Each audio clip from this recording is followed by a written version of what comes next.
Hi there, welcome back to KnowHow. Today we are diving into the topic that's incredibly useful for anyone working with data, creating dependent drop-down list. Now you might be wondering what exactly are dependent drop-down lists. Well, let me tell you, they are like the superheroes of data organization within Excel. Imagine you have a spreadsheet filled with tons of information and you want to streamline the process of data entry or analysis. That's where dependent drop-down lists come into play. I will walk you through step by step how to set up dependent drop-down list in Excel by setting up some practical examples in front of you. Alright, are you ready to level up your Excel skills? Let's dive right in. Don't forget to subscribe now and press the bell icon for more videos. So this is the data that we will be using to create the dependent drop-down list. In this data you can see that we have the different manufacturers like Suzuki, Honda and Toyota, and we have the list of their models, and we want to make a dependent drop-down list using this manufacturer and model list. For this purpose, first I have to select this data.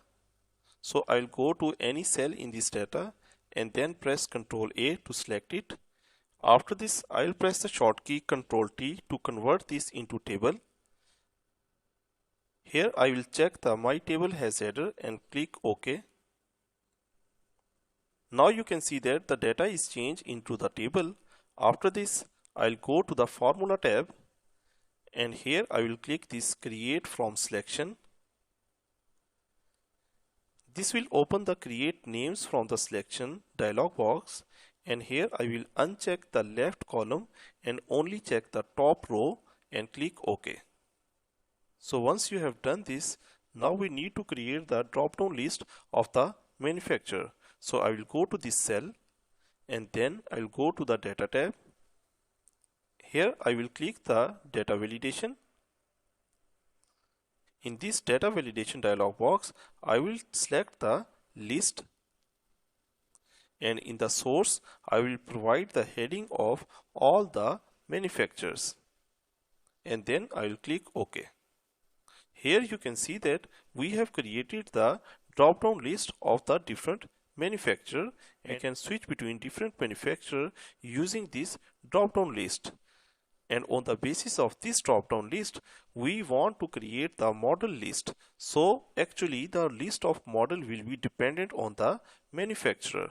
So to create this, I will go to this cell and again I will go to the data validation under the Data tab, and here I will select the list, and in the list I will use the function of indirect. So I will write equal and write indirect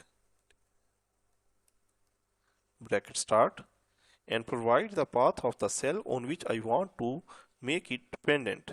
So I will select this manufacturer cell, close this bracket and press OK. Now you can see that we have the models over here, and these models only belong to the manufacturer that is selected in the first cell.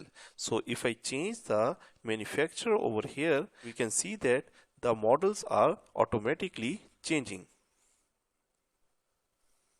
Thanks for tuning into KnowHow. Now go ahead and try implementing dependent drop-down list in your own Excel spreadsheet.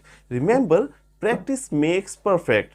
Don't forget to like, subscribe and hit that notification bell for more Excel tutorial. Happy spreadsheeting!